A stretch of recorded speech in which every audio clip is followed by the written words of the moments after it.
Alright, so I'm sitting out on my beautiful deck to bring you this amazing video about politics, parenting, and alcohol. Right? I feel like they pretty much all go together.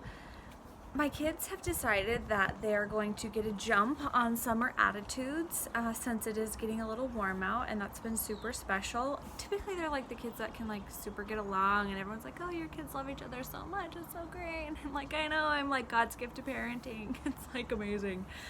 But recently it's been like Lord of the Flies, survival of the fittest, you know, any of those kind of analogies where one child is trying to rule them all, and they take turns, so that's good. You know, there's no one, you know, like, you know, terrible, horrible one. They all share that equally.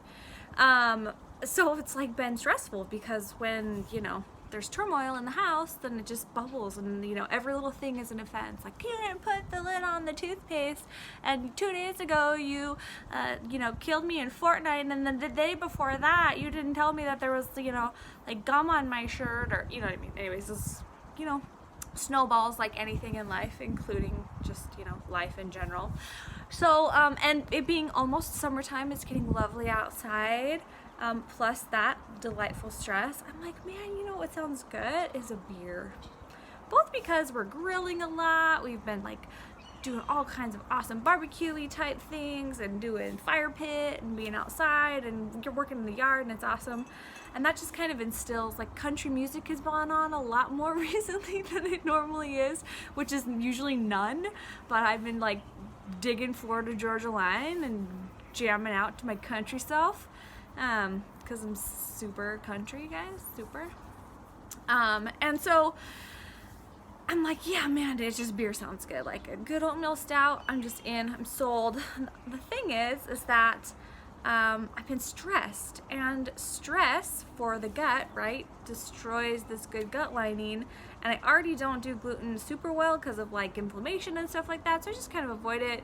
And I say that a dark oatmeal stout is more, you know, more oats, it's more less gluten, but it just bugs my stomach. I get kind of bloaty and I get a headache or whatever else, so it's not a great choice.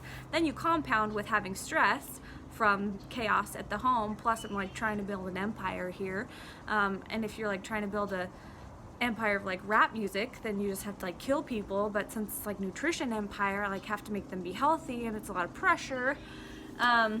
So lots of stress, not a great time to be eating those inflammatory foods that I already know could be triggers for me to like create allergy, more allergy-like symptoms, as opposed to more just this underlying kind of intolerance, because I've done so much work to heal my gut. I'm not gonna ruin it now, with just a couple of beers. Sounds so good, you guys. So, so stress and then alcohol, they don't usually go together. Usually you feel like they go together because you want to have some to reduce the stress. So I did something I've never done before. I bought kombucha. I know you're like everyone is shocked right now. Certified nutritionist, self-proclaimed like gut guru. I love the belly stuff. I love probiotics and prebiotics, and I teach fermenting, all this stuff. I have never tasted kombucha in my life. I'm not a super fan, so sorry you kombucha people out there, kombuchis.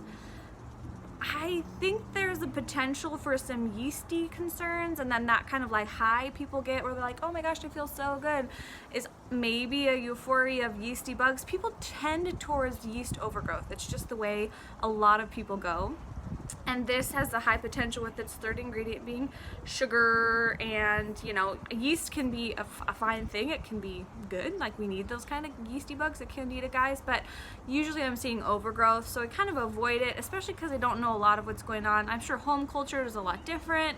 It's just not a road I've gone down. I think there's a lot of other more beneficial ways, fermented veggies, getting our, you know, quality high fat, you know, whether it's homemade yogurt or whether it's this, you know, coconut yogurt and stuff like that I teach about in my courses, that are more healthful. But here's my thought. I really want a beer. I'm not gonna have one because I'm gonna make good choices to stay healthy so I don't actually develop an autoimmune disease, which I'm not saying if you drink a beer you're gonna get autoimmune disease. That's not the thing I'm saying there. I just have high risk and have health history in that department. So I bought this thing at Costco, right? Because I'm like, oh man, first of all, it's a good start. It looks like a beer bottle, right? Well, those really stubby ones. Thinking, yeah, you get the glass, it's awesome.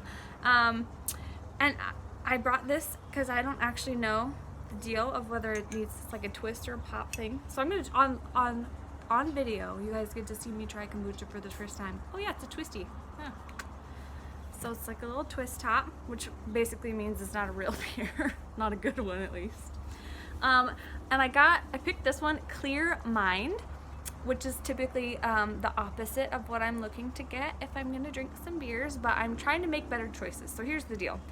It's kind of an either or, right? In my opinion, this is not the best decision. I should probably go drink some water, maybe some tea to calm me down, chill out. Because my children are inside watching a movie that I had decided to boycott because of some insensitivities to food allergies, but I'll get to that in a different video at another time, or you can ask me about it and I'll tell you. Because I just can't deal with them right now. And so I have this Clear Mind. It's got sugar, water, sugar, rosemary, peppermint, and of course probiotic culture. Oh, should I have shaken it?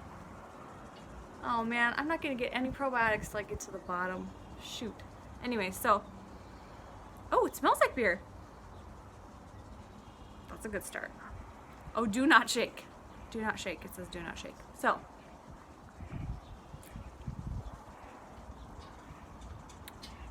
that was a super genuine reaction. Okay, so it's like fizzy, a little vinegary. I could get away with this.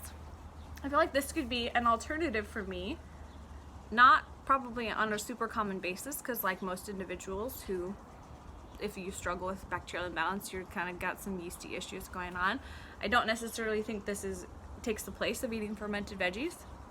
I kind of dig it. I feel clearer. My mind is getting clearer. Yeah, all right, I can handle that. It's kind of like a fake beer, which it kind of is because it's got yeasty stuff in it, right? And did you hear about the lady that got fired for drinking kombucha and then going to work and she actually blew a positive alcohol? That's like totally, you don't look it up on Snopes, I'm sure it's not true. So it's all about choices, right? Life will happen, stress happens. That's when you're the most vulnerable to your health kind of tanking, is when you're overly stressed, and then that drives us to make poor food choices or beverage choices in some people's cases. So what can be your or? For me, I think it's going to be kombucha. It's not something that I'm going to do very often. I'm still going to be strong about my opinion on that, unless someone else wants to convince me otherwise, which I'd love to hear. But kind of in my circles, it's more like kind of borderline with the good old kombucha. But it's going to be a better alternative for me, and it's going to be a treat, something to look forward to, I think. I'm still not 100% sure I love it. It's kind of ginger. No artificial nonsense. That's always good. I hate nonsense. Alright, yeah, I approve. Alright, so let me know what you think. What's your alternative? So like if you're like us and we used to be addicted to Taco Bell, we have a backup plan in the freezer, right? We have some not so bad for you taquitos that have the good, you know, the better for you, not the gross ones that are super drippy and greasy, although that really does sound good.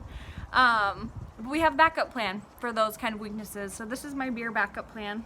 The next time we fire up the Barbie, I got my little short bottle. Maybe I'll even wrap no, I'm not gonna wrap a beer wrap around it. That's ridiculous. Anyways, I might. Yeah, no, I don't know.